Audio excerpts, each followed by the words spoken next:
Oh, magandang araw. Ito yung ano namin, ginawang hagdanan, tubular ito. Tubular na itong stringer niya, 2x6. Tapos yung lagayan ng planks ay 1x2. Welded siya. Ngayon ito, naka-primer pa lang ito. Nalihan na siya na primer na. Kaya tayo sa babaw.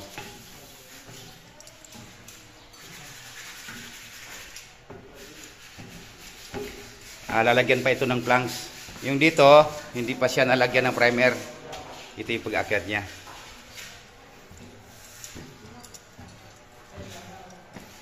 Ito din yung reeling handle niya.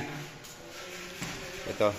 Tingnan natin yung preparasyon ni Richard, yung pintor. Hindi ko man sinasabing ito'y tama at saka ito'y mali. Bawat kasi pintor, may kanya-kanyang preparasyon.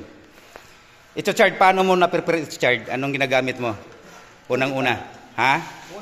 Pulitap. Lang mga tamaan ng mga butas-butas, yung mga bingkong kunti, pulitap yung ginagamit. Tapos nililiha. Lagyan ng tubig. Tapos yung primer mo, ano yung primer mo, Chard? Epoxy primer. Epoxy primer. Yung sa baba, lata sa baba, tingnan ko nga yung picture nun. Yan, ito.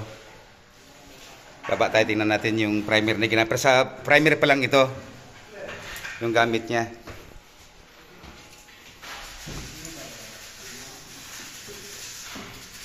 Pag ito matapos na, ipopost ko naman dito sa YouTube para kahit papaano makita nyo yung kagandahan. Yung railing kasi nito, meron pa itong kahoy.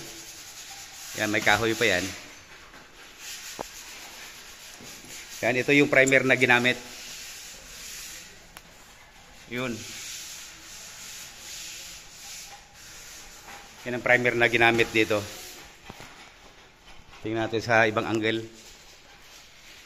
Yan yung itsura ng hagdanan.